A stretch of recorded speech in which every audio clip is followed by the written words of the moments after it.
Hi there. So we're going to dive into the dismissive go-getter method. And so I named each of these methods mostly because I think it gives us just a bit of a better insight into what we're trying to do when we use them. And so when I talk about the dismissive go-getter method, I'm going to start with the go-getter part. Is these are people who are they're go-getters. So they will they're initiators. They're always got the next step. They're just kind of like they got their life plan. They're just kind of going and going and going. But the dismissive part is they dismiss different dreams that they have, and they actually dismiss different feelings and emotions they have on the inside. Now, I'm saying this in each of these videos. These methods, they're definitely not set in stone. I think lots of us will swap between different pieces of each or use different methods throughout as we go. And that's why the quiz gives you a percentage on which one you're probably using right now. And so you can feel free to check out the other videos. They'll be on YouTube or Instagram. They're also on the quiz results page that you probably just came from. And so now how does this dismissive go-getter method get direction for their life? And so this is the person who they kind of have their life actually all planned out in a sense where they always know like the next logical step or the next logical steps to take. And so they know what they're going to do. They know how to get there, and everything in their life kind of points in the proper direction. And now, so they know what to do next, obviously, and that's really, really great.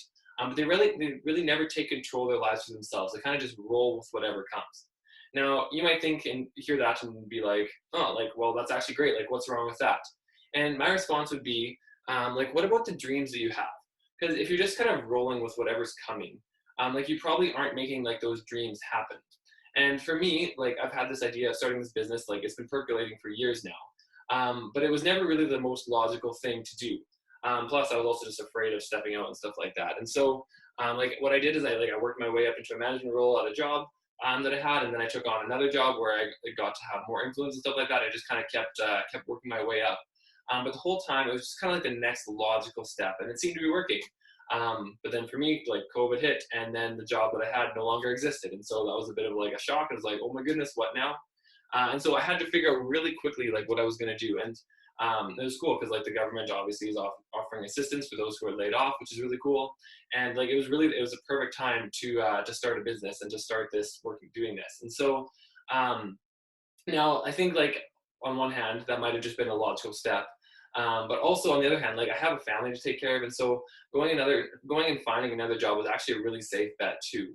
And so for me and my wife, we talked it over, and since you're watching this, obviously we decided that this is best to try this out. And so there's a lot of logic behind it if it works.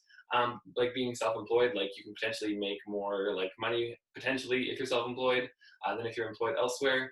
It also is it's been my dream to help young adults really get direction for their life as well. And so, and I knew I had a bunch of ideas that are really valuable and that will really help people a lot. And so I just had to take the risk of actually putting myself out there and fighting hard and learning how to build this business. And so I think the fix if you're watching this dismissive go-getter method video, I think a fix is really begin figuring out what kind of dreams you have. Now you don't have to be self-employed, but what kind of career would you love to have? Do you want to get married one day?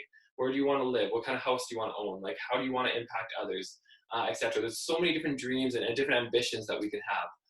And I encourage you to actually take some time and start working towards them. And if it's something that's important to you, we have so much opportunity and freedom. And if you're watching this, you're probably at a younger age where you still have your whole life ahead of you. I encourage you, try to make it happen. What's there to lose in a sense? And so a quick little step I encourage you to take after this video is actually write down okay, what are different dreams or what are different ambitions that you actually have? And after you've done that, are you willing to take a stand and actually begin working towards them? Are you willing to own them in a sense? Because nobody else is going to make those happen for you. You actually got to own it, right? And it'll take more than just doing the next logical thing to make those ambitions or those dreams happen. It'll take risks. It'll take stepping out and doing different things. And so I hope this added a lot of value to you. I'd love it if you let me know if this resonated with you at all. And you can feel free to check out the other videos. Yeah, thanks so much for watching. We'll talk to you soon.